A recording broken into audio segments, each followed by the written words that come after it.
ኣብዛ ምድሪ እዚኣ ክንነብር ከለና ብንእሽተይ ይኹን ብዓብዪ ኣብ ነፍሲ ወከፍ ደቂቓ ንቀያየር ኢና። ንፍለጦ ኣይንፍለጦ እንተወሓደ ዝበላዕናዮ ኣብ ኣካልና ይዘዋወር። ህዋሳት ይሞቱ፣ ሓድሽቲ ድማ ይውለዱ። እንተወሓደ ሓንቲ ፀጉሪ ትበቁል፣ ሓንቲ ድማ ትረግፍ። ፍሕኛና ብዘይ ምቁራፅ ፈሳሲ ይመልእ፣ ግዜ ምስ ኣኸለ ድማ ይጎድል። ህይወት እምበኣር ከምዚ እዩ። እዚ ውህደትን ቀስ ዝበለ ለውጥን ኣይኣኽለናን እሞ መሊስና ድማ ሓሓሊፎ ኣዝዩ ዝልውጠና ቀውሲ ይመጽእ። ስጋናን ኣእምሮናን ይሓምም፣ ንርበሽ ንጭናቕ። ህይወት ከምዚ እዩ። ሰብ ብውልቁ ሕብረተሰብ ይኹን ተፈጥሮ ኩሉ ከምዚ ይመስለኒ። እዚ ደጋጊመ ምግንዛበይን ደጋጊመ በዞም ኩነታት እዚኦም ምሕላፈይን ዝመሃረኒ ነገር ኣሎ። ምርባሽ ፋይዳ ከምዘይብሉ ዝተረጋግአ ተዓዛቢ ናይ ፈላሲ ኣረኣእያ ኣለኒ። ዝተፈላለየ ነገር ምስ ዘጋጥመኒ ብዝረግአት ዓይኒ ይሪኦ፣ ብዝቐዝሐ መንፈስን ኣካልን ድማ ይቕበሎ። ከም ዝልወጥ ስለ ዝፈልጥ ዝሓልፍ ዝናብ ኣይህረምካ ክብሉ ከለዉ ዓበይቲ ንዝናብ ፍርሓዮ ማለቶም ኣይኮነን፣ ንዝናብ ምፍላጦም እዩ።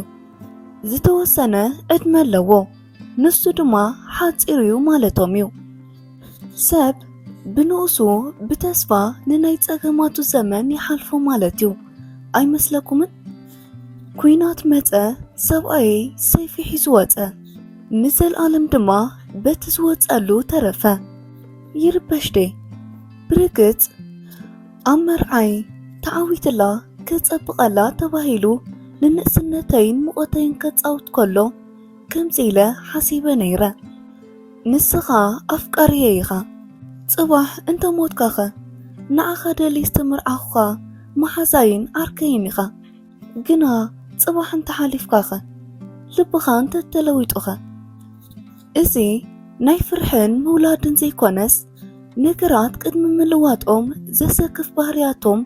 ብምትንባይ ምድላው ይመስለኒ እሞ በቲ ዝወፀሉ ምስ ተረፈ ኣይተሃንጠኹን። ስለምንታይ ተረፈ? ከመይ ሞተ? ከመይ ቆሰለ? ኣበይ ተሃረመ? ይፈልጤ ናብ ሞት ዝኸደሉ መንገዲ ሓደ ከም ዝኾነ፣ ካብ 1000 መንገድታት ሓደ ከም ዝኾነ ገፀይ ኣብ መንጎ እዳወይ ሸጒጠ ብብኻተይ ዝተሓፀብኩ ካብ ዓይነይ ርሒቑ ስለ ዝሞተን ሓመድ ሒዘ ኣብ ተዝደመየ ኣካሉ ተንኪፈ ኣነ ስለ ዘይቀበርክዎን እዩ። ኣወዳድኡ ስለ ዘይፀበቐ እዩ። ኣብ 24 ዓመተይ ገና ንፍረኸይ በጻሕኩ እዚ እውን ተጠራጢሩ እየ ንሱ መንገዱ ስለ ዝወድአ። እዚ ሓደጋ ኣጋጢምዎ ማለት ኣይኮነን። መብዛሕትኡ ግዜ ሞት ዕረፍቲ ዝመስለኮ ኣይጠፍእን እዩ እሞ ኣብዚ ናይ ንእስነት ዕድመ ገና ብዙሕ ይተርፈኪ ዝበሃል ኣብ ስናብትን እንዳተናቓነቕኩ ሰብኣይ እንዳደለኹ ጌጋ ይገብርዲ። ጸሊም ጨርቀይ ካብ ልዕለይ ኣውፅኤ ተስካሩ 2 ግዜ በሊዐ ናብ ስራሐይ ክምለስ ከለኹ ንንእስነተይ ንውድድር ከውፅኦ ዘይስማዓኒ ዶ ይመስለኩም? ሒደት ዘሕፍር ነገር እውን ኣለዎ። ኣብ ጠረጴዛይ ናተይን ናይ ክፍሉን ስእሊ ኣሎ። ኣነ ንሱን ናይ መርዓ ክዳን ተኸዲና ዝተሰኣልናዮ፣ ጎኒ ንጎኒ ኮይና መንኮብ ንመንኮብ ተደጊፍና ኢድ ንኢድ ተተሓሒዝና፣ ገጽና ብሓፈሻ ካብ ጎኒ ፀገማይ መንከስና ክሳብ ፀጋም ግንባርና ተዓዊትልናኮ ዝብል ጽሑፍ ዝተጻሓፎ ይመስል። ገፊሕ ኣፉ ዝሸፈኑ ከናፍሩ ዓበይቲ እዮም። ክስዕም ከም ጽፊኤት እዩ። እናሓረሰኒ እናረስረሰኒ እናውሓጠንን እንዳተፍኣንን ኣብ ወንበር ክፍለይ የዒንተይ ጸሊምን ጻዕዳን ባውዛታት እዮም። ንሱ ለሚስ ጨጉሩ ናብ ፀጋም ተኸፊሉ ንምንታይ ሰብኣይኪ በዛ ሓለፈ ፋሽን ፀጉሩ ዘናውፅ ዝብሉኒ ነይሮም። እንታይ ገድሽዎ ዘናውፅ የናውፆም። ናባይ ካባይን ላዕሊ ናብ ኣፈይ ቀሪቡ ሳብ ሎሚ ዝሰተየውን ይስከረኒ ቁመቱ ምስናተይ ንምምዕራይ ሂደት ካብ መንከቡ ጎቢጡ ካቲም ቃል ኪዳና ኮነኢልና ስእልና ኣብ ህዝባዊ ማእኸል ከም ዝስቀል ክመስል ኣብ ቅድሚ ካሜራ ደሚቕና እንዳተረኣና ካብ ድሕሪትና መጋረጃን ኣብ ልዕልቲ መጋረጃ ድማ ዕምባባ ኣሎ እንታይ ዓይነት ዕምባባ ምዃኑ ነቲ ሰኣሊ ዝሓተትክዎ ሕቶ ትዝ ኢልኒ እንታይ ፈሊጠ ስእሊ ምስኣሊ ስርሐይ ኢሉ መሊስለይ ሓደ ኢና ሰኣላይ ኹን ተሰኣላይ በልኩ ብውሽጠይ ኣነን ክፍሉን ካብ ናብራና ወፃኢ ዝበለፀ ሓጎስ ዝርከብን ዘሎን መሲልና ኣይፈልጥን ካብዞም ድሕሪ መጋረጃታት ወይ ዕምባባታት ካብ ዝሓቆፈ ዘንበልብል መእሰሪ ጽላሎት ናይ ቃል ኪዳና ተጸራር ነገር ከም ዘሎ ግና ይርድአኒዩ እቲ ዝረግአ ዝመስል ቀላይ ምድሪ ተሰንዲቓን ተዋሓጠቶ ንዓይ መቸም ጓን ኣይኮነን ቅልጣፊ ይኹን ክስተቱ ኣይሻቕለንን ኣብዚ ቅድሚ ዓብ መስትያት ረጅም ብታንትን ጥራይ ገይረ ኮፍ ኢለ ተሓፂቡ ዝነቐፀ ከደራይ ገፀይ ይድህስስ ኣለኹ ኣብ ገፊሕ ግንባረይ ትሕቲ ፀጉረይ ወዝ ዘለዎ ምልክት ኣሎ ካብ ረሃፅን ዘይትን ዝወፁ ነገራት ይመስሉኒ ኣብ ጥቓት መስትያት ንጎኒ ቅድሚ ቁሩብ ግዜ ካብ ኣራዳ ጊዮርጊስ ዝገዛእኽዎ ስእሊ ኣቡነ ገብረ መንፈስ ቅዱስ ኣሎ ኩሎም ናይ ሓበሻ ቅዱሳን መልክዖም ሓደ እዩ ኣቡነ ገብረ መንፈስ ቅዱስ ዝሰሓቡኒ ዝተፈልየ ናይ ጭሕሞም ንውሓትን የማንን ፀጋምን ብባምቡላ ዝመስሉ ኣናብስ ምኽባቦምን ካብ ኩሉ ንላዕሊ ድማ ኣብ ገድሎም ከም ዝስንቶ ማይ ፀምአት ንእሽተይ ፀላም ዑፍ ዓይኖም ኣፍሲሳ ጠሊ ክትሰትዩ ኣባ ጋብር በዝ ጥራሕ ከብደ ይበልዑኒ ምስሎም ሰቂለ ንጎ ይሪኦ ኣብ የማን ጎነይ ሓፃር ናይ መስገብ ጠረጴዛ ኣላ ኣብኣ ድማ ካልእ ንእሽተይ መስትያትን ቀይሕ ማቴታ ሰንግን ናይ ኩሕሊ መቐመጥን ኣሎ እታ ጠረጴዛ ዕድሚኣ ብዙሕ ኣይኮነን ሞት ጋሻ ኣብ ዝነበረሉ ዘመን ዝተወለድና ዘጋጠመናን ዝሃበናን ተረጋጊእና ንነብር መንእሰያት ሰብኣይን ሰበይትን ነበርና ሓዳር ክንጅምር ከለና 3 ክፍልታት ዘለዋ ገዛ ነይራትና እኹልዩ ኣብታ ሓንቲ ክፍሊ ውሽጢ ዝነበረ ሓንቲ ዓራትን 2 ድስትታትን ነይረን ንብረትና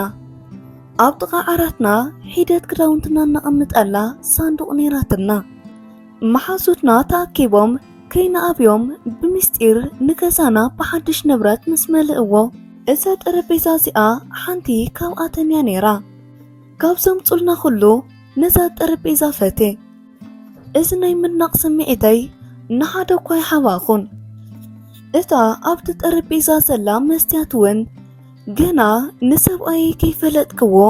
ቅድሚ ሕጂ ካብ ኣቦይን ኣደይን ተሓቢኤ ገና ፍረይ ንምልካይ ዝጥቀመላ ዝነበርኩ እያ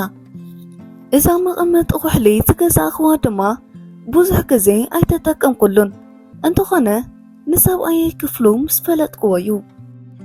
ንእሽተይ ገፅን ዘስተመም ዓብ መጠን ዘለዎም ዓይኒ ነይሮሙኒ እዚ ኩሉ ሰብ ዝብሎ እዩ ሓሓሊፉ ኸማን ካብ መጉልሖም ዝተለዓለ ድሙዮም ዘምስሉኺ ይብሉኒ ንኮ ካብ ደቃሰይ ክትስእ ከለኹ የእንተይ እውን ኣይበዕገጋን ሰብኣየ ካብ ደቃሱ ምስተስእ ዝስዕም ነዘን የእንቲ እዚአን እዩ ክፍሉ ክፈልጦ ከለኹ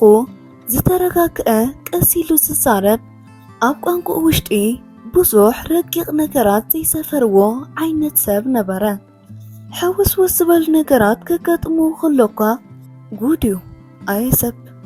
ካብ ምባል ሓሊፉ ነገራት ፈቲሑ ኣይዛረብን ህዱእ ዘምስሎ እዚ ይኸውን ምናልባት ከም ናተይ ካብ ልክዕ ኣይሓልፍን እንዳበለ ይኸውን በዚ ምኽንያት ከይኮነ ይተርፍን ብዛዕባኡ ብዙሕ ነገር ከይፈለጥኩ ካብዛ ዓለም እዚኣ ብሞት ዝተፈለየ እሞ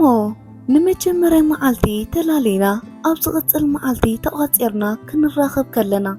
በታ ዝኽእላ ኣዝያ ንእሽተይ ኣምሓርኛን ቀለልቲ ቃላትን ዓይንኺ ዓበይትን ውቁባትን ኢሉኒ እንቁ ከም ዝኾና ነጊሩኒ ዓበይቲ ምዃነን ይፈልጥ እየ ዓበይቲ ዓይኒ ኩለን ግና ውቅባት ኣይኮናን ዓበይቲ ዓይኒ ኮይነን ዝፈረስ ኣለዋ ዓበይቲ ኮይኑ ነርቭታቱ ዝርአ ኣሎ ዓበይቲ ኮይነን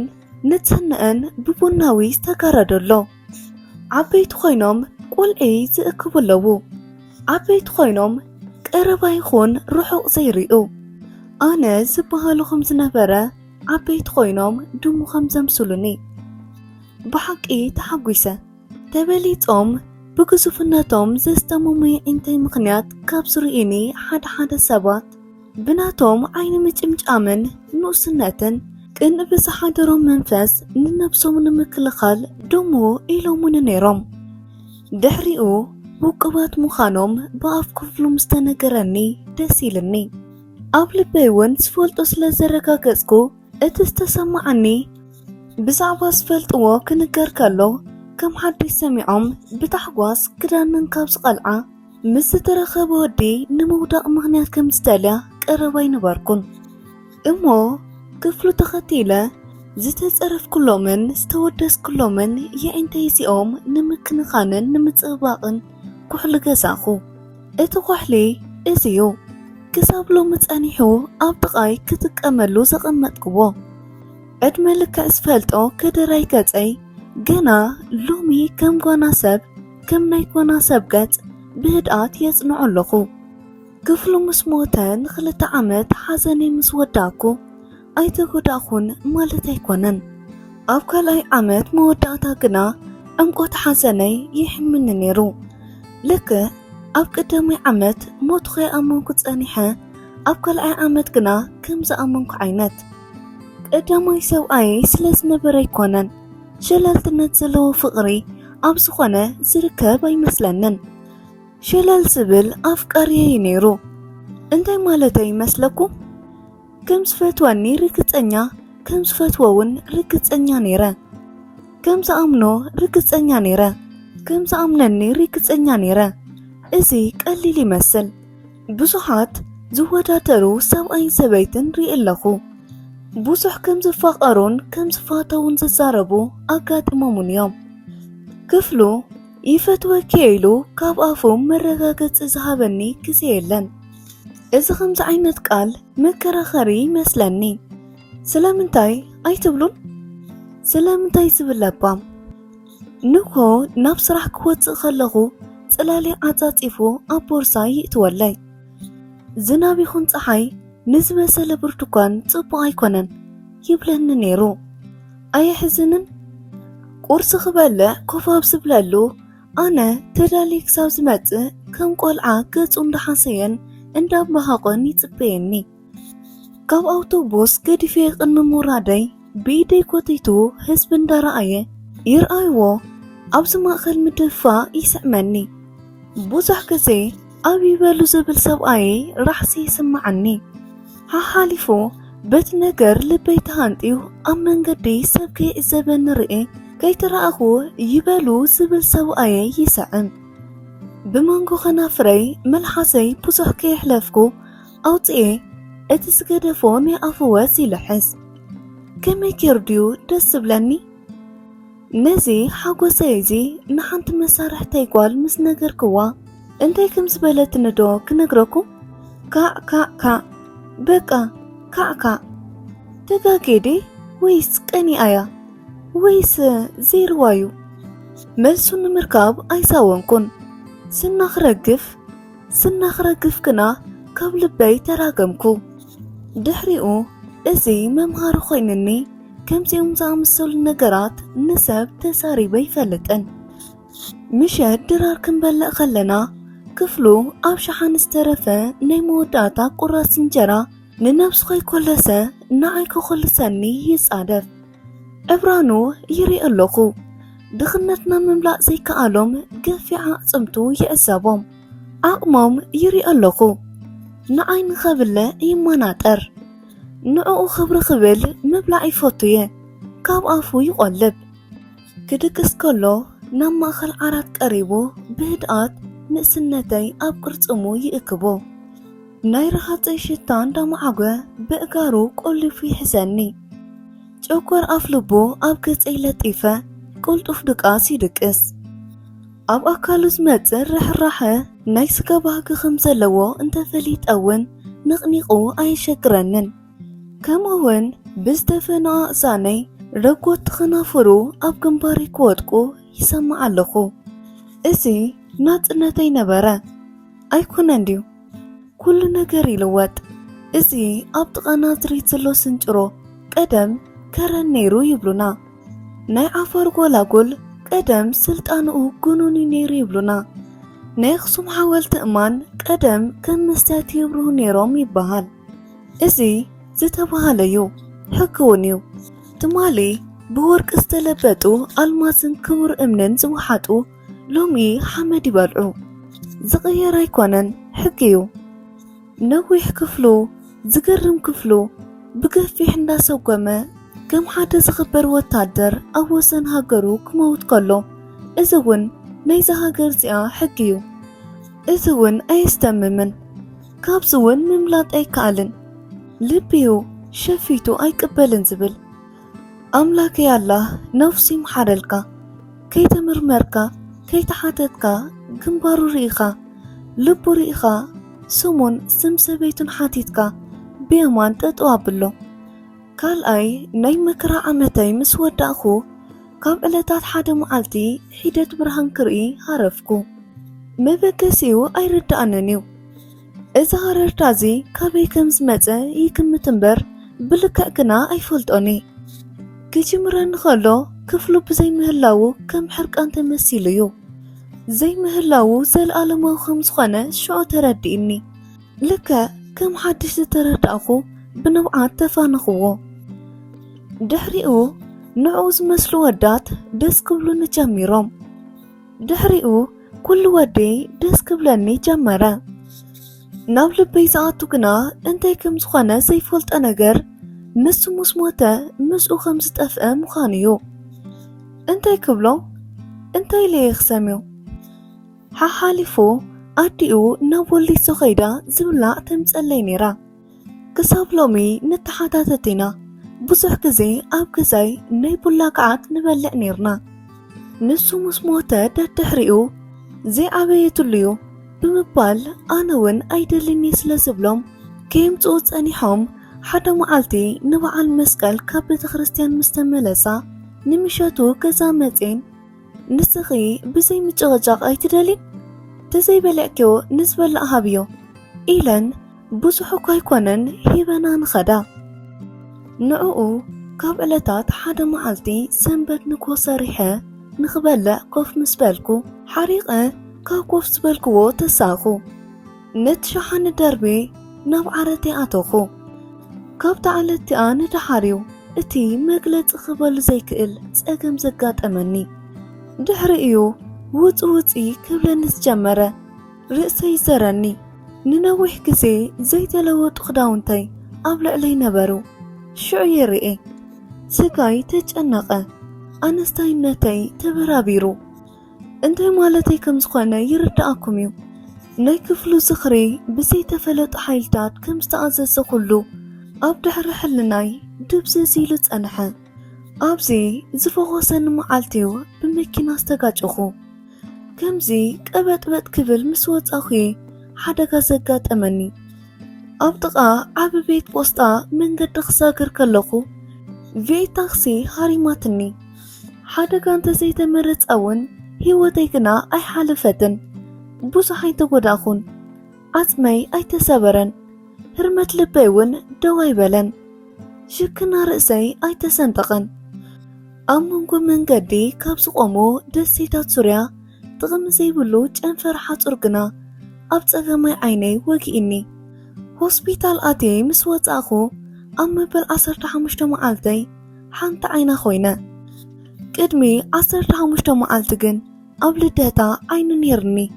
ኣብ ኪዳነ ምህረት ሓንቲ ዓይና ኮይነ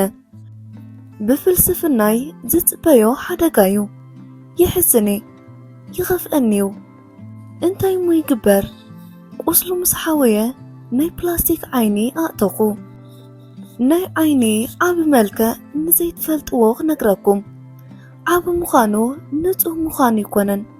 ምንቅስቓሱ እዩ ህይወት ከም ዘላ ምስ ንፈልጣ እዩ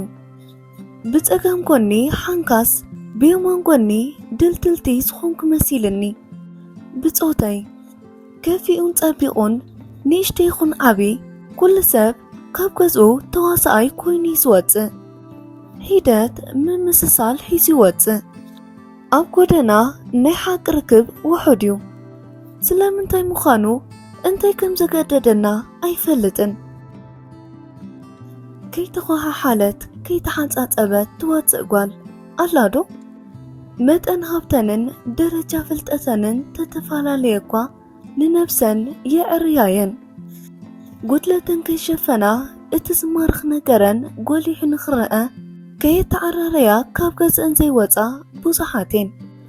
ሓደ ሰብ ናይ ገዛ ርእሱ መከላኸል ኣለዎ ሓደ ሰብ ድማ ናይ ገዛ ርእሱ ህዝቢ ድሕንነት ኣለዎ ነፍሲ ወከፍ ሰብ ናይ ገዛ ርእሱ ጸሊምን ጻዕዳን ኣለዎ ኣብ የማን ጎኒ ኩሕለይ ተቐሚጣላ ብዕድሚኣ ብስሒ ምጽላም ጀመረት ናይ መኹሓሊት ዕንጨይቲ ብዕሙቕ ብዝሕል ዝበለ ከብዳ ሓቒፋ ክዳና ናይ ቡሽ እዩ ከናፍረይ ዘቃጽል ዝመስል ቀይሕ ሕብሪ ድሕሪ ምልካየይ ከም ዝተስተኻኸሉ ረጋጊፀ ናይ ኩሕሊ መቐመጢየይ ኣልዓልኩ ኩሉ ነገር ምልዋጥ እንተኣመንኩን ሓደ ዘሐዝን ነገር ኣሎ ኩሉ ነገር ከም ዝልወጥ ይፈልጥ ኣብዛ ሃገር እዚኣ ዝረኣኽዎ እዩ ግና ካብኣ ተለቂሐ ከም ዝኾንኩን ኣይፈልጥን ወይ ንሳ ካበይ ዝተለቀሓቶ ኣካይዳይ ውድቀት ኣለዎ ግን ናይ ክብሪ ውድቀት እዩ ዘይወድቕ ኣሎ ድዩ ዘሊልና ኣብ ማውታ ያጸብቐለይ ከም ንብል ኣብ ዋድቓ ያጸብቐለይ እንተንብልከ ክፍሉ ምስ ሞተ ንኻልኣይ መዓልቲ ዓይነይ ምስ ኳሓልኩ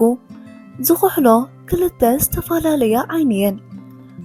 እቲ ዝዓወረ ኮይለየ ጥራሕ ከይትብልኒ ዝብሉ ይህልው እዮም ንሓደ እኳ ኣይፈርድኒ ግና እኮ ተዓዊሩ ኣይተዓዊሩ እዚ ንብረት እዩ ዝገርመኒ ግና ካብ ድሞ ናብ ሓያል ገና ምባል ከይሰምዕ ከም ዘይተርፍ ዝፈልጦ ኣዋድቓ እዩ ዘገርመኒ ግን ኣየሳቕየንን እዩ እወ ቂር ይብለኒ እዩ ግና ኣሕሲቡ ኣሕሲኑ ኣየተክዘንን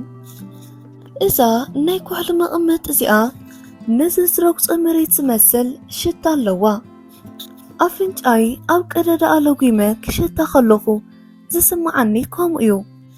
ካብ ምድሪ ተሓፊሱን ተቐሚሙን ዓይኒ ምኽሓል ሓመድ ኢኻ እሞ ናብ ሓመድ ክትምለስ ኢኻ ከም ብሓድሽ ሓመድ ኢኻ እሞ ካብ ሓመድ ተወሊድካ እንተዝበሃል ሰናፊት ዝኣክል ሓሶት እኳ የብሉን ብህድኣት እቲ ዝተበላሸወ ዓይነይ ምኽሓል ጀመርኩ ዘፍርሕ ነገር ኣሎ ግን እዚ ዘይምዕዳል ከም ትርእይዎ ኣብ ገጽ ዘፈረ ፍሽኽታ የድፍኦ እዩ ከተማይ እዛ ኣዲስ ኣበባ እዚኣ ገና ተዋሳኦ ዘይክእሉ ሱልጡናት ወልድን ዘሕጉሱ ተባዕትዮን ኣለውዋ ኣየንቀጥቅጥን